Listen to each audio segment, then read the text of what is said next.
जय हिंद साथियों। आप कैसे हो? शायद आप बड़े मज़े में होंगे। आपका सीटेट क्लास में बहुत बहुत स्वागत है। मेरा आज का topic some important question of CDP है और यह आनुवंशिकता और वातावरण के प्रभाव चैप्टर से लिया गया है। ऐसे क्वेश्चन सीटेट एग्ज़ाम में खूब देखने को मिलता है। ये सीटेट के एग्ज़ाम में भर भर कर आते हैं। आइए आज हम अपना पहला क्वेश्चन समझते हैं। आपको बताना है इसका आंसर कौन सा राइट होगा। बालक के सम्यक विकास के लिए, समझिए, बालक के सम्यक विकास के लिए निम्नलिखित में से किनका संयोग सर्वाधिक अनिवार्य है?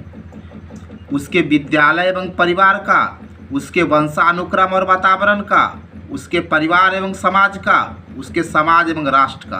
बताओ गाइज, आपका कौन सा राइट जाएगा? तो आपका राइट जाएगा ये 2 नंबर का, उसका वंशानुक्रम और वातावरण। देखिए क्यों कहता है, बालक के सम्यक विकास के लिए, यानी बालक का जो समग्र विकास है उसके लिए निम्नलिखित में किसका संयोग सर्वाधिक अनिवार्य है? देखिए इस जगह आप एक टेक्निकल पॉइंट को धारण करो भाई, कि जब भी विकास की बात आए तो देखो डी बराबर क्या होता है, एच गुना ई होता है। ठीक है, यानी डेवलपमेंट बराबर हेरिडिटी गुना इन्वायरमेंट, यानी विकास जो है ना ये आनुवंशिकता और वातावरण का गुणनफल है। जब भी विकास शब्द आए तो इसमें आनुवंशिकता और वातावरण दोनों का रोल होता है। तो यहाँ देखो क्या कहता है, बालक के सम्यक विकास के लिए निम्नलिखित में किसका संयोग सर्वाधिक अनिवार्य है? तो देखो समाज और राष्ट्र में क्या करा, देखो कि सर्वाधिक यानी सबसे अधिक अनिवार्य है। देखो समाज और राष्ट्र का तो जरूरी है लेकिन सर्वाधिक नहीं है, ये खत्म हो जाएगा। परिवार और समाज का जरूरी है लेकिन सर्वाधिक में गलत हो जाएगा। विद्यालय और परिवार जरूरी है लेकिन सर्वाधिक में ये गलत हो जाएगा। लेकिन ये वाला 2 वाला आंसर आपका जो है पूरा एक्यूरेट है, क्योंकि देखो अब सवाल को कि बालक के सम्यक विकास के लिए, बालक का संपूर्ण विकास के लिए आपका वंशानुक्रम, जिसको हम लोग हेरिडिटी कहते हैं, आनुवंशिकता भी कहते हैं, वंशानुक्रम को हम लोग क्या कहते हैं, आनुवंशिकता भी कहते हैं। आनुवंशिकता और वंशानुक्रम एक ही चीज़ है जिसको हम अंग्रेजी में हेरिडिटी बोलते हैं। तो वंशानुक्रम और वातावरण, ठीक है। तो बालक के सम्यक विकास के लिए निम्नलिखित में से किसका संयोग सर्वाधिक अनिवार्य है? तो ये वंशानुक्रम का और वातावरण का, यानी डी बराबर एच गुना ई आप दिमाग में रखना, यानी हेरिडिटी का भी और एनवायरनमेंट का भी। इसलिए आपका आंसर 2 राइट जाएगा। ठीक है, अब हम आगे बढ़ते हैं। बताइए कौन सा आंसर आपका राइट होगा। वातावरण वह बाहरी शक्ति है जो हमें प्रभावित करता है। ये किसने कहा था? वुडवर्थ ने कहा था, राउस ने कहा था, एनास्टसी ने कहा था, उपरोक्त में से किसी ने नहीं कहा था। बताइए आपका आंसर कौन सा राइट होगा। तो गाइज आपका आंसर राइट 2 जाएगा, राउस। वातावरण जो है, इन्वायरमेंट जो है एक बाहरी शक्ति है। इन्वायरमेंट बाहरी शक्ति है, ठीक है, जो हमें प्रभावित करता है। क्योंकि ये वातावरण जो है, समझ रहे हो ना, ये वातावरण जो ये परिवर्तनशील है, ये चेंजिंग होता है, ठीक है, और ये बाहर का शक्ति है, हम इसको देख सकते हैं। तो वातावरण बाहरी शक्ति है जो हमें प्रभावित करता है, ठीक है। क्योंकि देखो एक मानव को हेरिडिटी और इन्वायरमेंट दोनों प्रभावित करता है, ये बात सही है। लेकिन यहाँ टॉपिक में है कि वातावरण वो बाहरी शक्ति है जो हमें प्रभावित करता है। ये बात राउस साहब ने कहा था, आपको दिमाग में रखना है। इसलिए आपका आंसर ये 2 राइट जाएगा। ठीक है, अब हम आगे बढ़ते हैं। देखिए बच्चे उसी वातावरण में सीख सकते हैं जहाँ उनके अनुभव एवं भावनाओं को उचित स्थान मिले, उन्हें खेलने का मौका मिले, उन्हें मित्र बनाने का मौका मिले, कड़ा अनुशासन हो। बताइए बच्चा उस वातावरण में सीखता है जहाँ कड़ा अनुशासन हो? बिल्कुल नहीं। उन्हें मित्र बनाने का मौका मिले? ये भी सही नहीं। उसे खेलने का मौका मिले? ये भी सही नहीं। तो बच्चा उस वातावरण में सीखता है जहाँ उसके अनुभव एवं भावनाओं को उचित स्थान मिल सके। जब बच्चे के अनुभव को और उसके भावनाओं को उचित जगह मिलेगा तो बच्चा उसमें ज़्यादा सीखता है और बेहतरीन ढंग से सीखता है। आपका आंसर एक राइट जाएगा। ठीक है, अब समझो भाई कि आप दिल्ली के किसी केंद्रीय विद्यालय में शिक्षक हैं। चलो आप टीचर हो केंद्रीय विद्यालय का, और आपके क्लास में एक छात्र है जिसका नाम अफजल है, वह हिमाचल प्रदेश का रहने वाला। बहुत अच्छा बात है, समझ रहे हैं ना। आप केंद्रीय विद्यालय में टीचर हैं और आपके क्लास में एक स्टूडेंट अफजल है, वो हिमाचल प्रदेश का रहने वाला, और एक अन्य छात्र जो है, एक दूसरा स्टूडेंट सुदीप है, वो केरल का मूल निवासी है। ठीक है, तो अफजल हिमाचल प्रदेश का है और सुदीप केरल का है। आप दोनों के रंग, रूप, स्वभाव आदि में काफ़ी भिन्नता देखते हो। इसका प्रमुख कारण क्या हो सकता है? यानी अफजल और किसमें? सुदीप में। दोनों में आप क्या देखते हो कि रंग में, रूप में, स्वभाव में काफ़ी डिफरेंट है, यानी दोनों एक दूसरे से काफ़ी अलग है। इसका कारण क्या होगा? वातावरणीय प्रभाव होगा, विद्यालय में दोनों का शैक्षिक स्तर होगा, आपका शिक्षण विधि होगा। उपरोक्त में सही। देखिए शिक्षण विधि ये तो सही नहीं होगा, क्योंकि टीचर तो दोनों को एक ही तरह का शिक्षण विधि दे रहा है ना, ये तो नहीं होगा। विद्यालय में दोनों का शैक्षिक स्तर, ये भी नहीं होगा। तो ये वातावरणीय प्रभाव होगा, ये वातावरण का प्रभाव, क्योंकि ये देखो अफजल हिमाचल प्रदेश का है, हिमाचल प्रदेश का वातावरण देखो अलग है, वहाँ का संस्कृति अलग है। और ये देखो सुदीप जो है ये केरल का है, तो केरल का क्या है? वातावरण अलग है। तो वातावरण का प्रभाव है, दोनों का वातावरण अलग अलग है, इसीलिए भिन्नता, इसलिए आपका एक राइट जाएगा। ठीक है, अब देखो ये बच्चे की आनुवंशिकता द्वारा निर्धारित सीमाओं के भीतर सर्वोत्तम संभावित विकास के लिए एक शिक्षक को क्या करना चाहिए? तो आप सवाल को समझो कि बच्चे की आनुवंशिकता द्वारा निर्धारित सीमाओं के भीतर सर्वोत्तम संभावित विकास के लिए एक शिक्षक को क्या करना चाहिए? उस बालक के परिवेश में सुधार करना चाहिए, उसे बालक को अधिक से अधिक पुस्तक पढ़ने का सलाह देना चाहिए, उसे खेल कूद में अधिक से अधिक भाग लेने का सलाह देना चाहिए, उसे विकास के लिए प्रेरित करना चाहिए। बताइए कौन सा राइट होगा? देखो सवाल को आप समझो, आपका आंसर जो होगा गाइज कौन सा राइट होगा ये सोचो, तो आपका आंसर हो जाएगा ये वाला 1 नंबर राइट। अब देखो क्यों ये 1 नंबर होगा? बच्चे का आनुवंशिकता द्वारा निर्धारित, यानी बच्चे को आनुवंशिकता से जो मिला है तो वो मिल ही गया है। अब इस सीमा के भीतर सर्वोत्तम विकास करना है टीचर को। तो देखो हेरिडिटी जो है, आनुवंशिकता जो है, इसको अपने पेरेंट्स से मिला है, यानी अपने मदर फादर से मिला है। ये तो टीचर तो नहीं दे सकता है ना, क्योंकि जैसे मान लो कि एक बच्चे का आँख भूरा भूरा है या और भी उसमें जेनेटिक गुण है, ये टीचर नहीं देगा, टीचर तो उसको इन्वायरमेंट देगा ना। तो बच्चे की आनुवंशिकता द्वारा निर्धारित सीमाओं के भीतर सर्वोत्तम संभावित विकास के लिए एक शिक्षक को क्या करना चाहिए? शिक्षक को क्या करेगा? वो बालक का जो परिवेश है, जो उसका इन्वायरमेंट है, उसमें सुधार करेगा, बच्चा को अच्छा परिवेश देगा। हेरिडिटी से जो मिला तो मिला ही, अब टीचर बच्चे का परिवेश में सुधार करेगा, और जब उसको हेरिडिटी और इन्वायरमेंट, हेरिडिटी तो मिल ही गया, अब इन्वायरमेंट मिलेगा तो उसका सही से डेवलपमेंट होगा। तो बच्चे की आनुवंशिकता द्वारा निर्धारित सीमाओं के भीतर सर्वोत्तम विकास के लिए शिक्षक को क्या करना चाहिए? बालक का परिवेश में सुधार करना चाहिए। अब अगर आप इसको टेक्निक से भी बनाओगे तो टेक्निक से भी बना सकते हो। हमने आपको बताया ना D बराबर क्या होता है? H गुना E होता है। समझो ध्यान से, आप टेक्निकल बनो भाई, टेक्निकल बनो। बच्चे का आनुवंशिकता द्वारा, इसका आनुवंशिकता यानी हेरिडिटी तो इसको मिल गया, देखो हेरिडिटी इसको मिल गया है ना। अब देखो अब इसको क्या चाहिए? इन्वायरमेंट। तो यहाँ इन्वायरमेंट मतलब वातावरण यानी परिवेश। परिवेश किस में है? इसमें परिवेश है। और किसी में परिवेश है? इसमें है नहीं है। इसमें परिवेश की बात है नहीं है। इसमें परिवेश की बात है नहीं है। लेकिन देखो यहाँ परिवेश में सुधार की बात हो रहा है, इसलिए ये राइट आपका जाएगा। ठीक है, अब देखो आगे बढ़ते हैं हम।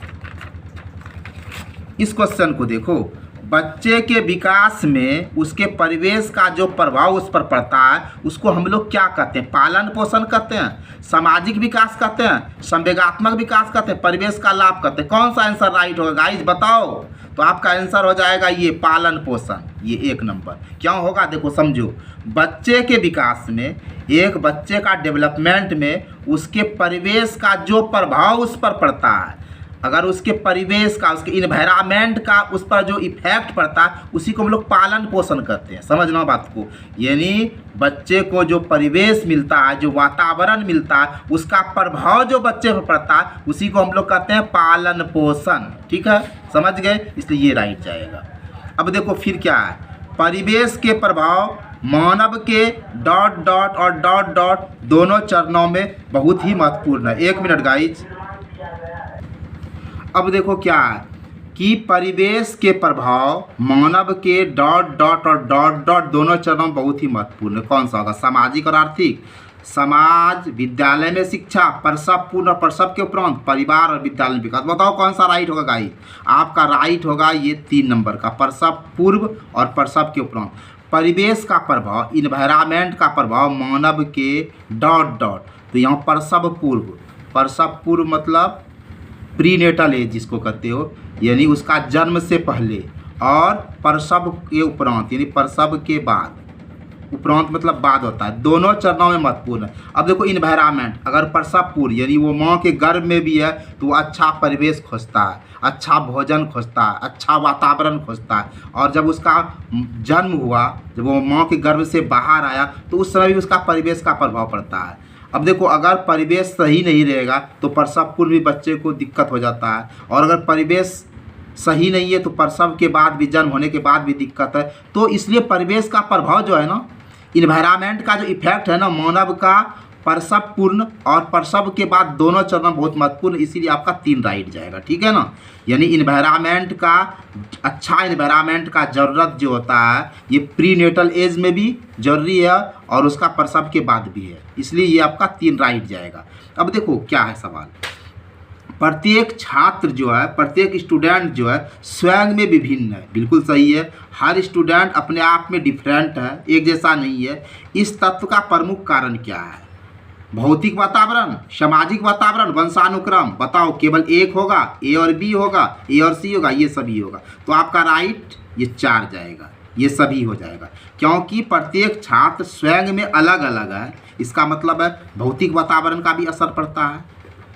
अब देखो एक बच्चे का भौतिक वातावरण अलग है, दूसरे का अलग है, तो क्या होगा, उसमें डिफरेंट हो जाएगा। अब मान लो सामाजिक वातावरण है, अब मान लो एक अच्छे समाज में रह रहा है और एक गंदे समाज में रह रहा है, तो देखो डिफरेंट हो जाएगा। अब वंशानुक्रम, हेरिडिटी देखो, अब मान लो किसी बच्चे में साइंटिस्ट का जेनेटिक है, देखो उसका।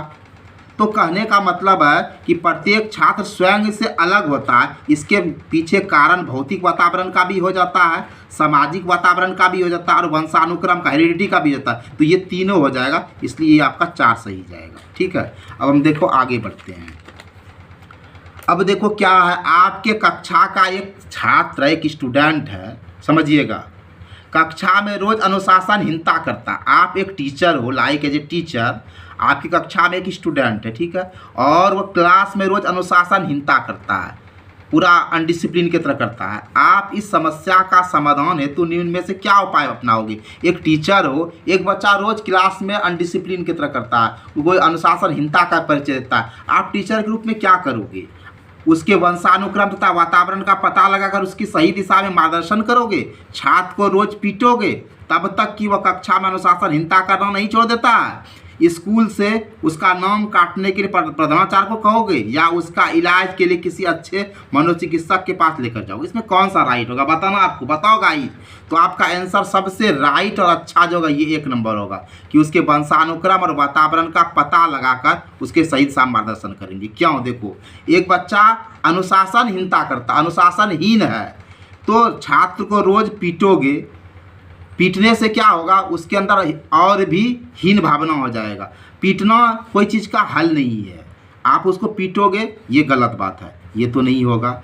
स्कूल से उसका नाम काट दोगे, प्रधानाचार्य से कहोगे इसका नाम काट इसको स्कूल से बाहर, ये भी हल नहीं है। देखो बच्चे देश के हैं, देखो बच्चे में बहुत अधिक एक्स्ट्रा गुण होता है, आप उसको स्कूल से नाम नहीं काटोगे भाई, उसको भी पढ़ने का अधिकार है, ये भी सही नहीं होगा। अच्छा, उसके इलाज के लिए अच्छे मनोचिकित्सक पास ले जाओगे, ये कोई बात नहीं है, क्योंकि वो बीमार नहीं है। अरे ये देखो उसका एक नेचर है, इसका मतलब ये नहीं उसको इलाज के लिए किसी अच्छे मनोचिकित्सक के पास, वो पागल नहीं है। या वो उसके अंदर कोई मानसिक बीमारी नहीं है जो उसको डॉक्टर के पास ले जाओगे, तो क्या करोगे एक टीचर के रूप में? ये तुम्हारा कर्तव्य है भाई कि उसके वंशानुक्रम का, उसके हेरिडिटी का और उसके इन्वायरमेंट का पता लगाओगे और फिर सही दिशा में उसका मार्गदर्शन करोगे। अगर उसको प्रेम से समझाओगे तो प्रेम से तो अंगुली माल भी साधु बन गया था, है ना। तो सबसे पहले आप एक टीचर के रूप में उस अनुशासनहीन बच्चे का हेरिडिटी और इन्वायरमेंट का पता लगाओगे और फिर सही दिशा में उसका मार्गदर्शन करोगे, उचित दिशा उसको दिखाओगे, तो वो ठीक हो जाएगा, वो लायक बच्चा बन जाएगा। तो ये 1 नंबर होगा आपका राइट। अब देखो भाई, ये आज का अंतिम सवाल है, इसका बताओ आपका आंसर क्या होगा। बालक क्या है, ठीक है, उसकी क्षमता क्या है, उसका पर्याप्त विकास क्यों नहीं हो रहा है, आदि प्रश्नों के उत्तरदायी तत्व, वंशानुक्रम, वातावरण। तो इसमें केवल ए और बी दोनों, केवल बी, ना तो ए और ना ही बी। बताओ क्या होगा। बालक क्या है, एक चाइल्ड क्या है, उसका कैपेसिटी क्या है, उसका पर्याप्त विकास क्यों नहीं हो रहा है। ये प्रश्न के लिए उत्तरदायी कौन सा चीज़? इसके लिए 2 चीज़ उत्तरदायी है, वंशानुक्रम भी है और वातावरण भी है। इसलिए आपका आंसर ये जाएगा, ए और बी दोनों। केवल ए तो नहीं होगा, केवल बी भी नहीं होगा, ना तो ए और ना बी, ये भी गलत है। तो आपका आंसर 2 नंबर राइट जाएगा, ए और बी, वंशानुक्रम और वातावरण। क्यों? देखो, बालक क्या है, कैसा है, उसका क्षमता क्या है, उसका पर्याप्त विकास क्यों नहीं हो रहा, ये सब जानने के लिए, यानी उसके बाद यानी हम उसका, देखो जब भी विकास शब्द आए, देखो आप इस तरह टेक्निकल समझो, जब भी आपको विकास शब्द की बात आए, जब भी आपको डेवलपमेंट की बात आए, तो ये H गुना E का फार्मूला याद रखो भाई। डेवलपमेंट H गुना E है, तो देखो एच से हेरिडिटी हुआ ना, तो वंशानुक्रम भी होगा, और ई से इन्वायरमेंट, वातावरण। तो एच और ई दोनों चाहिए ना, इसलिए वंशानुक्रम वातावरण दोनों होगा। इसलिए आपका आंसर ये 2 नंबर राइट जाएगा। आई होप गाइज आप आज के इस वीडियो को अवश्य ही समझे होंगे। अगर आप आज के वीडियो को समझे होंगे तो आप लाइक करेंगे।